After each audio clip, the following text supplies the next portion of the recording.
Hello everyone from Eretz Israel. I'm here in the Bet Knesset of Neve Daniel. This week's Parashat Shemini, the Torah tells us about Nadav and Avihu, two of Aharon HaKohen's children, the high priest's children.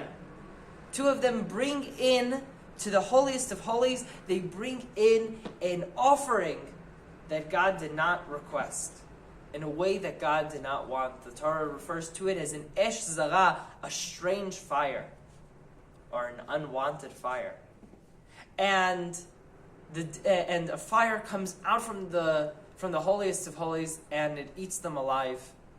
And this is something that a lot of the commentaries discuss: is what did they do that was so wrong?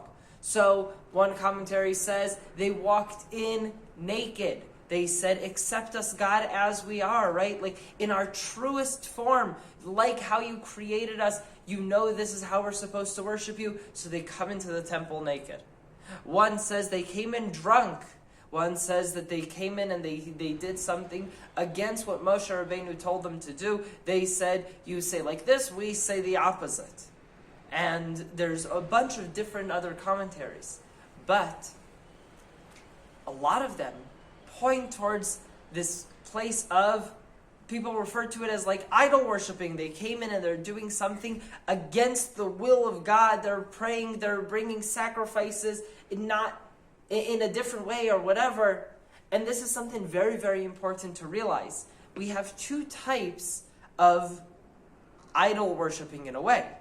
One is called avodat kochavim ve'elilim, worshiping other gods, bowing down to a statue and saying, this statue is God, this statue created the world, this statue is the one that brings the rain, this statue is the one that is in charge of fertility, right? And we have that in certain cultures.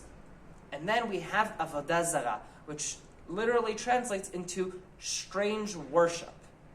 And this is, I'm worshiping God in a way that God does not want to be worshipped.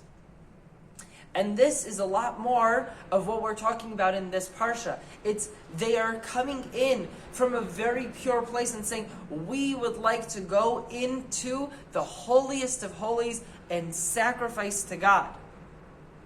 But this is not their place. This is not into the temple. Only Kohanim, only priests were allowed to go in. And into the holiest of holies, only the high priest, only the Kohen Gadol, and only on Yom Kippur, only on the highest day of the year was he allowed to go in to Kodesh HaKodashim. The rest of the year, even he is not allowed to go in there. And they say, we want to go in. It says in the Torah, it says, V'hazar hakarev yumat, and the one who is not welcomed, okay, is not allowed in, okay, and that was referring to David HaMelech, to the king, to King David, the king who was so close to God. He himself was also not welcomed into the temple, because it's not about how special you are or who you are. It has to do with what is your purpose. And this is very, very important, because it's important for us to understand from that place of what are we supposed to do. If someone says, I am having a cheeseburger on Yom Kippur in honor of this very holy day for God, okay, that does not make it okay. That doesn't make it a mitzvah. And people often are searching and saying, how am I connecting to God in my own way?